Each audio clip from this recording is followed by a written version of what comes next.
Oke, balik lagi sama gue di sini. Gue bakalan ngelanjutin series SNBT 2026 gitu ya.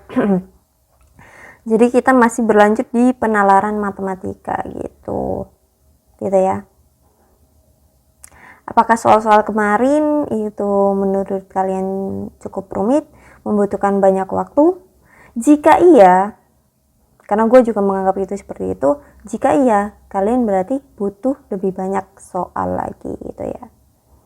Kalau kalian mau beli PDF dari soal-soal yang udah gue bahas dengan sedikit revisi gitu, silakan hubungin gue gitu ya. Udah gue promosikan juga gitu ya kan, di short, di post, di TikTok gitu, di postingan segala macam. Udah gue promosikan juga ya, udah dari sebenarnya yang lalu gitu. Jadi ya langsung saja kita ke soal nomor 6 gitu ya, ke part 2 penalaran matematika season 5 series SNBT 2026 ini. Hana tulis. Nah, di soal ini gua ada coretin pakai pulpen berwarna ungu. Kenapa? Karena menurut gua soalnya nggak logis untuk menaruh harga. Gua, as you know, gua sebagai pedagang gitu ya, yang memberikan harga pada dagangan gua gitu ya kan. Kita semua kan berdagang gitu kan aslinya, apalagi kalau seorang freelancer memberikan jasa, entah ngajar, entah menganalisis, itu kan dagang gitu ya, memberi harga. Intinya jangan sampai rugi gitu ya kan, ya agak pinter dikit gitu ya kan. Jadi di sini gue mau hitung secara soalnya terlebih dahulu gitu ya. Gue bakalan jelasin bagaimana soal ini dikerjakan, sebagaimana mesti soal ini ditulis gitu kan. Jadi begini, si Anggun membawa 3 buah barang. Jadi barangnya itu beratnya itu masing-masing. Nah seperti ini, beratnya masing-masing gue tulis, yaitu berat pertama 1450 gram. Ini satuan gram ya, ini satuan gram, 40 gram. Terus ada 500 gram ya, ada 500 gram, ada 3200 gram, 3200 gram. Ketika gue buat ini sebagai paket gitu, misalkan ini paket A, ini paket B, ini paket C, ini paket D, ini paket E, udah ketulis ya gitu. Berarti yang 1450 ini masuk ke paket berapa? Paket C, benar banget, paket C. Yang 500 ini masuk ke paket berapa? Paket A? Enggak, paket B ya. Paket B gitu. Yang 3200 ini masuk ke paket C juga gitu ya, ke paket C gitu. Jadi kita bisa hitung nih, ini udah patokan awal nih paket-paketnya. Gue tidak mengubah paket, gue mengubah harga agar lebih logis. Nah kita pakai yang biru dulu, maksudnya soal aslinya. Pengiriman barang A, B, dan C masing-masing terpisah. Ditotalkan dari 6.500, gue tulis di sini nih. Pertama ya, 6.500 kita tambahkan dengan 13.250 ini, ya kan? Dikali 2. Ini hasilnya, ini kan 26.500 ditambah 6.500 berarti 33 ya. 33.000. Nih, kita tulis di sini. 33.000. Pengiriman barang A, B digabung terus barang C dipisah. Berarti A dan B digabung itu seberat, gue tulis di sini apa kelihatan? Seberat 4.650 gram. Itu masuk di mana? 24.500 ya. 24.500 kita tambahkan dengan 6.500. Ini 31.000. Ya kan? Selanjutnya yang C. Ini yang C ya. Sorry.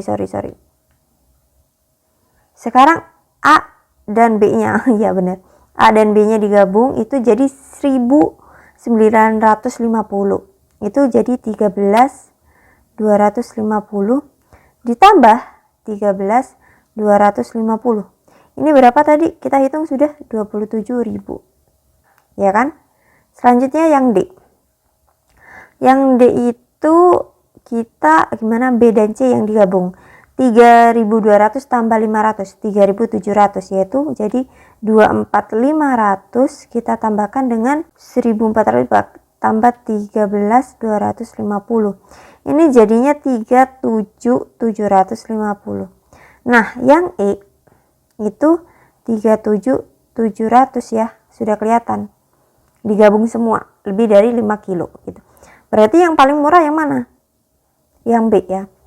Yang B yang paling murah gitu. Tapi di mana letak tidak masuk akalnya di sini? Letak tidak masuk akalnya di sini adalah di mana semakin berat itu seharusnya semakin murah gitu. Sekalian deh nih kirim sekalian, itu semakin murah. Harganya semakin mahal tapi semakin murah. Gimana? Konsep PA, paket A dan paket B ini udah benar. Paket A dan paket B itu udah benar ya konsepnya. Jadi 3.000 dari 500 ke 1.000 ini kan 2 kali beratnya. Ya kan beratnya 2 kali. Otomatis ini dikalikan 2 terlebih dahulu. Jadinya 7.200. Kita buat lebih murah 7.000. Jadi orang benar nggak milih. Iya, nggak milih yang 3.600. Misalkan beratnya itu 400 gram dan 400 gram. Nggak milih 3.600 kali 2 karena harganya 7.200. Mending sekaligus gitu dijadikan satu, beratnya menjadi 800 gram, kita bayar harganya 7.000 gitu, lebih murah 200. Atau ini udah masuk akal nih 6.500 gitu. Gue cuman mengimbangkan gitu harganya ya, biar lebih paham. Terus yang paling abnormal di sini adalah ini 13.250. 13.250. Murahnya kebangetan.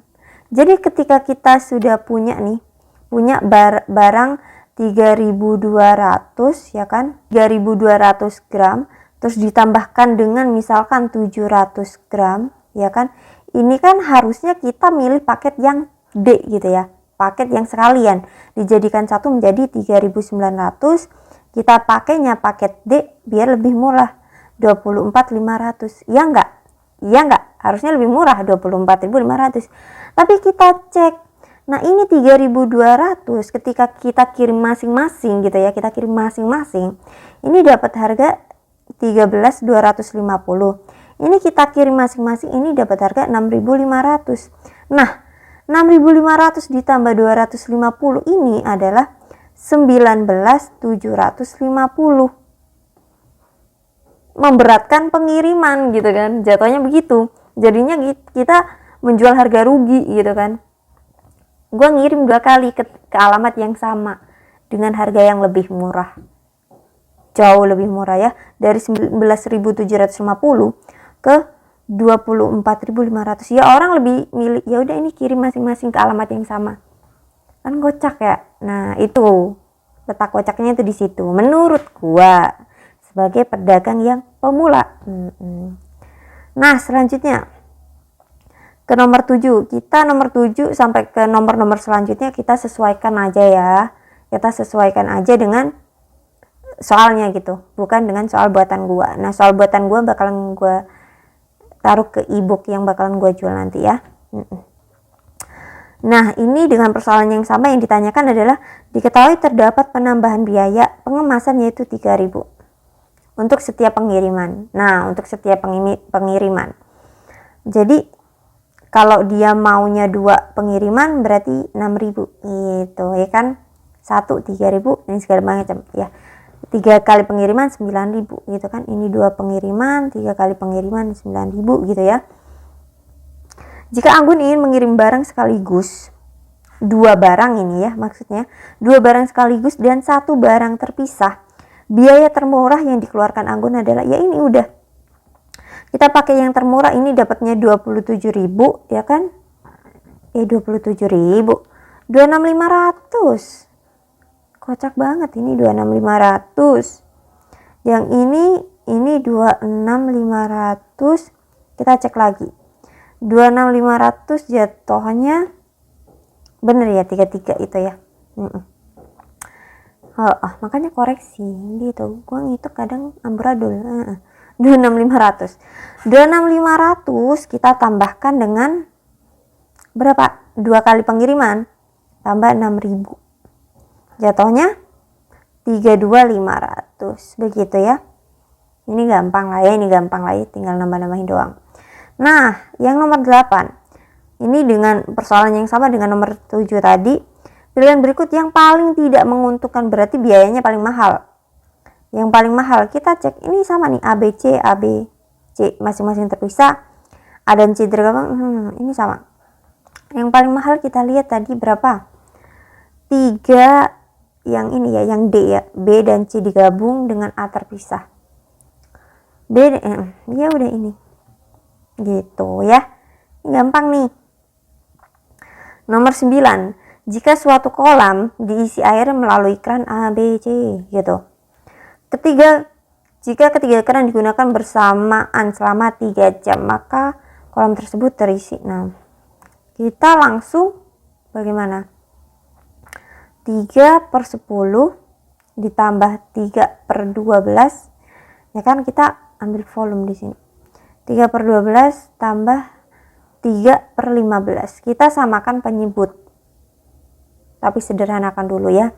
Kali-kali bisa gitu.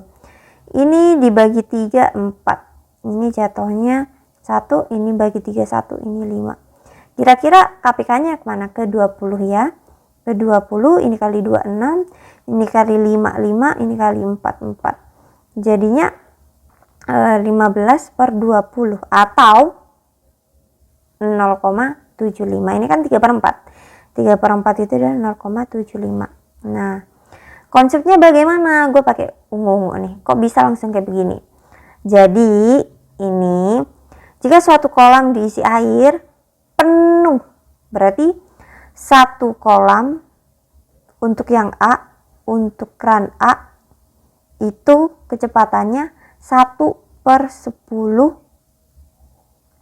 kolam per jam. Ini adalah kecepatannya. Satu kolam tuh hasil. Jadi gini, untuk persoalan ini adalah kecepatan sama dengan volume kolam per jam. Nah, disebutkan di awal satu kolam.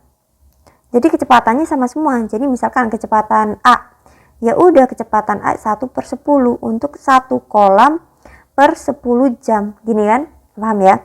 Kecepatan B berarti 1/12 kolam per 12 jam gitu. 1/12 kolam per jam gitu ya. Terus untuk kecepatan C. Kecepatan C berarti 1/15 kolam per jam. Terus yang ditanyakan adalah volume.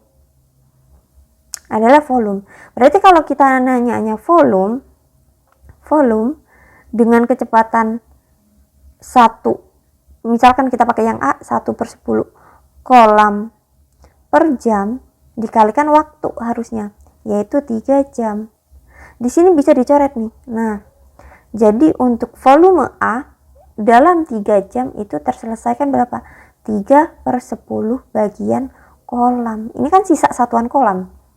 Begitu ya. Sisa satuan kolam, bukan kolamnya itu satuan, bukan. Hasilnya. Nah, kolam, misalkan kolam ini udah terdefinisi sebagai meter kubik, sentimeter kubik, itu satuan. Kolam itu hasilnya. Tapi menjadi satuan karena apa? Karena menjadi bagian. Misalkan satu rumah gitu. Satu rumah itu bukan satuan. Tapi satu rumah bisa dikerjakan selama 6 bulan. Nah, itu kan kecepatan. Nah, paham ya di situ ya? Ini adalah konsepnya. Kenapa gue tulis, kenapa gue jelasin? Karena ini banyak banget muncul di SNMPT. Dan kalian harus paham dasarnya. Benar banget. Nomor 10. Randy memiliki permen sebanyak 3 kali banyaknya permen Sule. Berarti si Randy ini punya 3S. Nah, 3S itu 3 permen Sule gitu. Sule memiliki permen 12 lebih sedikit. Berarti si Teguh ini Sule ditambah 12 gitu kan. Terus si Teguh ini juga Randy tambah 4. Kita samakan kemana? Ke S ya, kita coba. Karena kelihatannya S ini muncul 2 kali sebagai definisi. S itu sebagai X. Berarti R itu adalah 3X. S itu sama dengan X. Berarti sama dengan X plus 12. Selanjutnya TI juga berupa ini. Nah, TI juga berupa itu, dimana R itu adalah 3S atau 3X, berarti 3X plus 4. Nah, jumlah T kan sama. Nah, bisa kita katakan seperti ini. 3X plus 4. Ini menjadi 2X, ya kan? Ini pindah ruas, ini menjadi 8X sama dengan 4. Ya sudah, berarti R banding S banding T, kita totalkan semuanya. 3X berarti 12, S-nya berarti X 4, terus T-nya adalah 4 tambah 12, 16. Kita sederhanakan, bagi 4 semua, ini 3, ini 1, ini 4. 3, 1, 4. Mudah ya, kalau perbandingan mah udah mudah ya kan. Mantap.